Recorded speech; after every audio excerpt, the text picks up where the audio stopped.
नमस्कार साथियों, मैं मनीष भारती संस्कृति पीसीएस प्लेटफॉर्म पर आप सभी का स्वागत करता हूं। साथियों, जैसा कि आप सभी जानते हैं 72वीं बीपीएससी को ध्यान में रखते हुए प्रारंभिक परीक्षा के अनुसार हम मॉडर्न हिस्ट्री तक पहुंच चुके हैं। साइमन कमीशन की आज चर्चा करने वाले हैं, चूंकि साइमन कमीशन भारतीय स्वतंत्रता संग्राम में एक अहम पड़ाव रखता है और यहाँ से इसके इर्द गिर्द कई घटनाक्रम हो रहा है, कई उथल पुथल हो रहे हैं और इसके वजह से इस पर प्रश्न लगातार ही बनाया जाता है। अब क्या क्या यहाँ से प्रश्न रहता है उसको देखेंगे, 10 प्रश्न उसमें हम सॉल्व करेंगे और इस पर उससे पहले थोड़ी सी चर्चा हम इस टॉपिक के विषय में कर लेंगे। उससे पहले आपके लिए एक सूचना है, संस्कृति आईएएस के द्वारा रिपब्लिक डे ऑफर दिया जा रहा है जिसकी वैलिडिटी 28 जनवरी 2026 तक रहने वाली है। ऑफलाइन क्लासरूम कोर्सेज की बात करें तो 20% तक का डिस्काउंट है और ऑनलाइन लाइव कोर्सेज की बात करें तो कुल मिलाकर के 85% तक का आपको डिस्काउंट दिया जा रहा है। दिल्ली और प्रयागराज दोनों ही सेंटर पे ये सुविधा उपलब्ध रहेगा। यहाँ पर कॉन्टैक्ट नंबर और संस्कृति आईएएस का वेबसाइट दिया गया है जिस पर आप कॉन्टैक्ट करके अधिक जानकारी लीजिए और अपने मनचाहे कोर्स में आप नामांकन करा सकते हैं। अब साइमन कमीशन की चर्चा हमने किया तो सबसे पहले तो यहाँ पर देख रहे हैं कि 1927 लिखा हुआ है। तात्पर्य यह है कि साइमन कमीशन कब गठित किया गया, यह प्रश्न ही अपने आप में कई बार पूछा जा चुका है, तो इसको आप स्टार लगा दीजिए और ये आपको पता होना चाहिए। लेकिन उससे पहले हमें यह समझना होगा कि साइमन कमीशन आखिर क्यों आता है। एक कमीशन, अब नाम क्या है, देखिए साइमन एक नाम होता भी हम चर्चा करेंगे, एक कमीशन है जो साइमन जी के नेतृत्व में आया, सिंपल, इसीलिए साइमन कमीशन हुआ। अब क्या क्या काम है वो आएंगे, लेकिन उससे पहले पृष्ठभूमि समझिए, बैकग्राउंड क्या है, साइमन कमीशन क्यों भारत आ रहा है, साइमन कमीशन का क्यों विरोध किया जा रहा है, पूरे दिन भारत में साइमन गो बैक के नारे लगाए जा रहे हैं, इन सब चीजों की वजह क्या है। इसके लिए तकरीबन 10 साल पहले आपको चलना पड़ेगा। जब 1927 की हम बात करते हैं तो तकरीबन 10 साल पहले चल लीजिए। भारत सरकार अधिनियम 1919 की चर्चा मैंने आपसे किया था और कहा था कि जब भारत आजाद भी हुआ तो हमने अपने आजादी के अंश में भी इस अधिनियम से कुछ पार्ट रखा था, ठीक है, जिसको मॉन्टेग्यू चेम्सफोर्ड सुधार भी कहा गया था। उसका 10 वर्ष पूरा होने वाला था और उसके 10 वर्ष पूरा होने पर एक समीक्षा की जानी थी। ब्रिटिश सरकार ने तय किया कि इस संवैधानिक आयोग का एक काम होगा कि मॉन्टेग्यू चेम्सफोर्ड सुधार की समीक्षा किया जाए कि किस तरह से भारत में यह काम किया है। आयोग को यह सब देखना था कि अधिनियम व्यवहार में कहां तक सफल रहा और उत्तरदायी शासन की दिशा में कहां तक प्रगति किया है, इन सब चीजों को समझा जाए। इसके लिए यहां पर जो है साइमन कमीशन की स्थापना करने की बात उस वक्त के ब्रिटेन के प्रधानमंत्री हुआ करते थे स्टैनली, उन्होंने ये किया। मामला इतना क्लियर। अब देखिए इन सब चीजों को लेकर के साइमन कमीशन बनता है, नियुक्ति की जाती है। नवंबर 1927 में साइमन कमीशन अथवा भारतीय सांविधिक आयोग की नियुक्ति तत्कालीन कंजर्वेटिव ब्रिटिश प्रधानमंत्री स्टैनली बॉल्डविन द्वारा की गई थी। तो सबसे पहले कुछ फैक्ट यहाँ पर कब हुआ है ना, साइमन कमीशन का अगर भारतीय सांविधिक आयोग दे दे तो एक ही बात हुआ। कौन सी पार्टी ब्रिटेन में थी, कंजर्वेटिव, और उस वक्त ब्रिटेन के प्रधानमंत्री कौन थे, स्टैनली। ये देखिए एक ही लाइन में 3-4 प्रश्न आपके बन गए। अब यहां पर जॉ एंड साइमन, इनकी अध्यक्षता में यह गठित हुआ था, इनके नाम पे ही इसका नाम साइमन कमीशन पड़ता है। और कितने मेंबर थे ये भी पूछा गया है पहले, तो 7 मेंबर। अब फिर आप कहेंगे इसमें फिर परेशानी क्या था, क्योंकि दोस्तों इसमें जो ये सातों के सातों मेंबर है ना, ये सातों मेंबर जो है वह अंग्रेज होते हैं, कोई भी भारतीय इसका सदस्य नहीं बनाया जाता है। अब इसी बात को लेकर के विरोध हुआ कि आप यह कह रहे हैं कि जो 1919 का भारत सरकार अधिनियम हुआ वो भारतीयों पर लागू किया गया, क्या वहां पर हुआ भारतीयों के साथ, इसकी समीक्षा अगर आपको करनी है तो आप इस साथ में क्या एक भी भारतीय रखना उचित नहीं समझे। फिर इसे साइमन कमीशन को श्वेत कमीशन कहा गया, व्हाइट कमीशन के नाम से जाना गया, कि ये पूरी तरह से अंग्रेज चाहता है कि अपना मनमानी करे, अपने हिसाब से रिपोर्ट तैयार कर ले कि ऑल इज वेल था यहाँ पर। अब इन्हीं सब चीजों को देखते हुए इसका विरोध किया गया, इसका जो है बहिष्कार करने की बात की गई। अब साइमन कमीशन आते हैं भारत, यानी कि ये सातों मेंबर साइमन के नेतृत्व में भारत पहुंचते हैं। कब, 3 फरवरी 1928 को। कहां पर पहुंचते हैं, बंबई। पहले से ही ये तय था कि अगर ये आते हैं तो इसका विरोध करना है। इन सब चीजों को देखते हुए भारतीय राष्ट्रीय कांग्रेस ने दिसंबर 1927 में मद्रास में हुए अपने अधिवेशन में साइमन कमीशन का विरोध करने का निर्णय ले लिया था। कब, दिसंबर 1927, और 3 फरवरी को आ रहे हैं, तो उससे पहले ही तय कर लिया गया था, प्रोग्राम वगैरह हो गया था कि जैसे ही साइमन की टीम आएगी हम लोग विरोध करेंगे। जहां जहां साइमन गए, पूरे इनकी टीम वहां वहां पूर्ण हड़ताल रखी गई, पूरा विरोध किया गया। साइमन गो बैक यानी कि साइमन कमीशन वापस जाओ, इसके नारे लगाए गए। बहुत बुरा बर्ताव एक तरह से जो है झेलना पड़ा साइमन कमीशन को। लेकिन यहां पर सबसे महत्वपूर्ण एक चीज होता है, वो है लाहौर का विरोध। और इसीलिए मैंने कहा कि भारतीय स्वतंत्रता संग्राम में साइमन कमीशन एक महत्वपूर्ण भूमिका में आ जाता है, बिकॉज ऑफ लाहौर विरोध। और यहां पर लाला लाजपत राय के वजह से लाहौर में साइमन कमीशन के अगेंस्ट विरोध चल रहा था। जहां जहां साइमन कमीशन की टीम जा रही थी, हर जगह विरोध हुआ। ऐसे लाहौर में हुआ। विरोध में एक पूरा जुलूस निकला था और उस जुलूस का नेतृत्व कर रहे थे लाला लाजपत राय। ठीक है, अब लाला लाजपत राय जब विरोध कर रहे थे तो विरोध थोड़ा सा उग्र हो गया, पुलिस के साथ मुठभेड़ हो गया, पुलिस ने डंडा चला दिया। पुलिस ने डंडा चलाया तो क्या हुआ कि लाला लाजपत राय के सीधे सर में लग गया, वो गंभीर रूप से घायल हो गए। अब लाला लाजपत राय कोई छोटे मोटे लीडर तो थे नहीं, एक बड़ा समाज उनके पीछे हुआ करता था, एक बहुत बड़े लीडर हुआ करते थे। तो पुलिस की इस बर्बरतापूर्ण पिटाई जो हुआ, पुलिस ने जो आक्रमण कर दिया, इसमें लाला लाजपत राय की मृत्यु हो गई। अब लाला लाजपत राय की मृत्यु होने का मतलब है कि ब्रिटिश राज्य के विरुद्ध स्वतंत्रता आंदोलन अधिक तीव्र हो गया, है ना। और इन्हें पंजाब केसरी का भी उपाधि दिया गया था। तो कुल मिलाकर के यहां से बहुत ज्यादा जो है साइमन कमीशन की भर्त्सना की जाने लगी।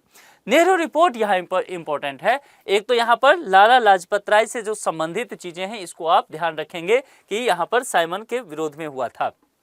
नेहरू रिपोर्ट फिर आता है 1928, ठीक अगले साल। साइमन कमीशन 1927 के जैसे ही बाद में ये रिपोर्ट आता है, ये रिपोर्ट तैयार किया गया और इसमें भारत के एक नए डोमिनियल संविधान का खाका था कि किस तरह से भारत का संविधान वगैरह तैयार होगा। और ये सर्वदलीय समिति के अध्यक्ष यहाँ पर थे मोतीलाल नेहरू। जवाहरलाल नेहरू जो थे इसके सचिव बने थे।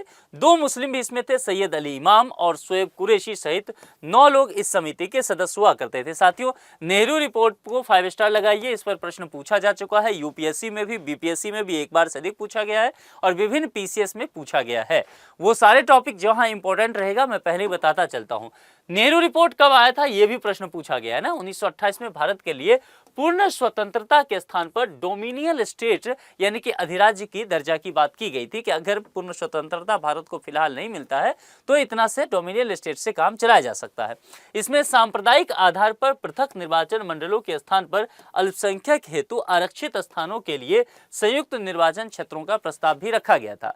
और प्रस्तावित संविधान में भारतीयों के लिए भाषण देने, समाचार पत्र निकालने, सभाएं करने, संगठन बनाने, इन सब की स्वतंत्रता के अधिकार सहित जो मौलिक अधिकार ब्रिटेन के नागरिकों को मिलता था उसको लेकर के भी इसमें बातें की गई थी नेहरू रिपोर्ट में। इंडिपेंडेंस फॉर इंडिया लीग 1928 ये भी पूछा जा चुका है, 1-2 बार पूछा जा चुका है, तो इसको छोटा सा टॉपिक है, ध्यान रखिएगा। सबसे पहली चीज पूछा जाता है कब, तो 1928 में इसका गठन होता है। जवाहरलाल नेहरू और सुभाष चंद्र बोस ने मिलकर किया, तो 2 बहुत प्रमुख नाम है, इसीलिए पूछा जाता है। इस लीग का उद्देश्य क्या है, डोमिनियल स्टेट से आगे पूर्ण स्वतंत्रता की मांग जो है वो मुखर करना। यानी कि अब अगले ही साल इस बात को लेकर के मुकर रहे कि हमें डोमिनियल स्टेट नहीं चाहिए, हमें चाहिए तो पूर्ण स्वतंत्रता। अब मामला समझ में आ गया। तो यहां तक की कहानी है, यहां से जो प्रश्न रहता है वो हम देख लेते हैं। यानी कि साइमन कमीशन, लाला लाजपत राय की मृत्यु, नेहरू रिपोर्ट, ये जो महत्वपूर्ण कुछ चीजें हैं, टॉपिक 2-4 छोटे छोटे टॉपिक, उस पर हम देखते हैं। इसके बाद हम आगे चल करके आप देख सीधे सविनय अवज्ञा आंदोलन पर चलेंगे। ठीक है, तो असहयोग आंदोलन के बीच का राजनीतिक शून्यता के बीच में छोटे मोटे एक्टिविटीज हो रहा है उसको, और फिर सविनय अवज्ञा आंदोलन। ठीक है, तो ऐसे पढ़ना है। साइमन कमीशन भारत किस वर्ष आता है, कब आता है, 1928 में। मुझे दोहराने की आवश्यकता, पूरी कहानी तो है नहीं कि किस तरह से 10 वर्ष की सुधार की चीजों को देखने के लिए। निम्नलिखित में से साइमन कमीशन का कौन एक सदस्य उदारवादी दल का था, यहां पर उदारवादी दल से पूछा गया है, और वो कौन थे, सर जॉन साइमन, है ना। तो इन्हीं, ये एक लिबरल पार्टी के सदस्य थे, जबकि भारत की स्वतंत्रता 1947 के समय ब्रिटिश प्रधानमंत्री एटली इस कमीशन में श्रमिक दल यानी कि लेबर पार्टी के सदस्य के रूप में भी उस वक्त शामिल थे। ठीक है, तो सर जॉन साइमन, किसके सुझावों पर भारतीयों को साइमन कमीशन से बाहर रखा गया, जिस बात को लेकर के सबसे ज्यादा विरोध हुआ था वो बातें कहा गया है। देखिए, ये बात जो कई किताब या वेबसाइट के माध्यम से अगर इसको समझा जाए तो लॉर्ड इरविन के विषय में कहा जाता है कि इन्होंने ही सुझाव दिया कि भारतीयों को साइमन कमीशन में नहीं रखना चाहिए और इसमें 7 मेंबर जो है वो ब्रिटिश ही होने चाहिए, जिसका बहुत विरोध हुआ और मामला जो है एक अलग रंग पकड़ लिया। पंजाब केसरी की उपाधि किसको दी गई थी? ध्यान होगा मैंने आपको बताया था कौन थे, लाला लाजपत राय, जो लाहौर में विरोध में जुलूस में जो है इनको पुलिस की लाठी लगने से मृत्यु होती है। नेहरू रिपोर्ट तैयार की गई थी, वह किनके द्वारा?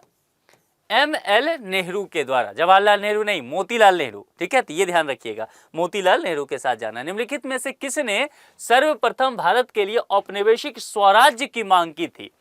आप यहां पर आपको ध्यान क्या रखना है कि पूछा क्या गया है, किसने सर्वप्रथम पहली दफा की बात किया गया है, तो वह अगर आप देखेंगे सर तेज बहादुर सप्रू और जयकर ने, ठीक है।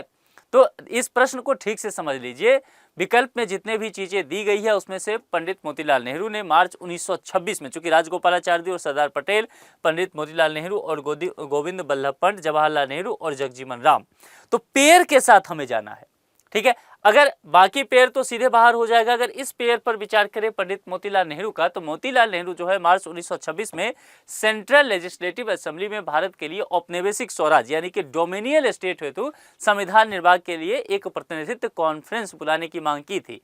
लेकिन यहां पर ध्यान देना है कि इनके साथ कौन एक पेयर में नाम है? गोविंद बल्लभ पंत।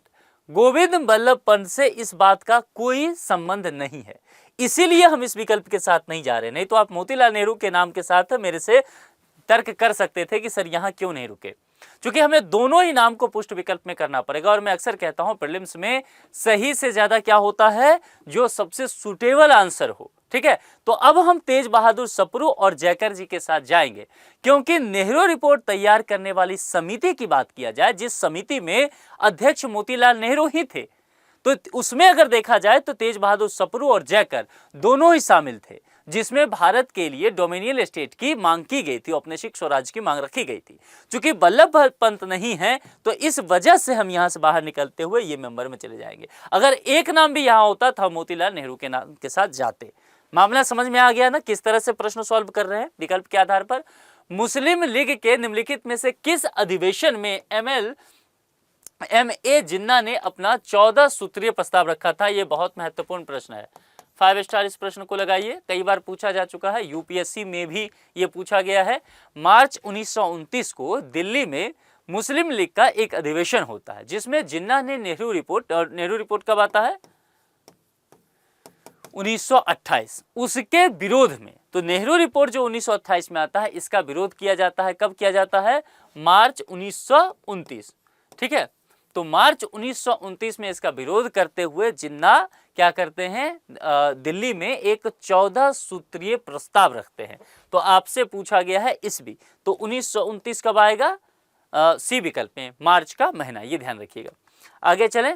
कांग्रेस दल की उग्र शाखा ने, जिसके एक प्रमुख नेता जवाहरलाल नेहरू थे, इंडिपेंडेंस फॉर इंडिया लीग की स्थापना की। वह लीग किसके विरोध में स्थापित हुई थी, ये भी ध्यान रखना है।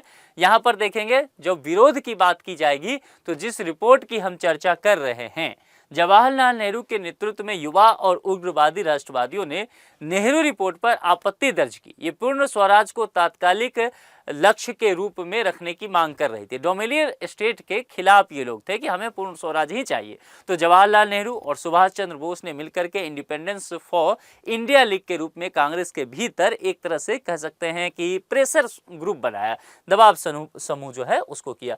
तो किसके विरोध में? नेहरू रिपोर्ट के विरुद्ध में ये हो रहा है, और जवाहरलाल नेहरू और सुभाष चंद्र बोस दोनों कर रहे हैं, ध्यान रखना है। फरवरी 1928 में आयोजित सर्वदलीय सम्मेलन के अध्यक्ष निम्नलिखित में से कौन थे?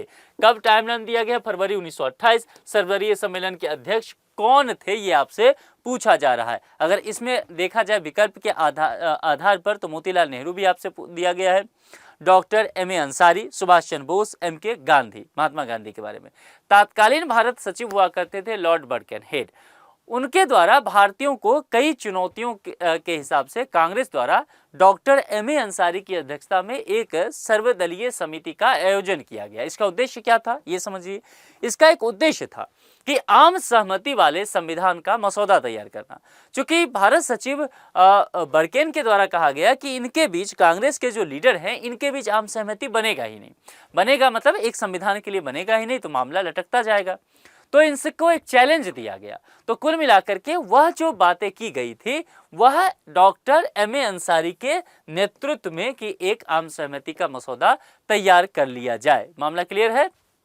इसीलिए सर्वदलीय सम्मेलन की अध्यक्षता ये कर रहे हैं। 10वां पे चले, लाला लाजपत राय घायल हुए थे।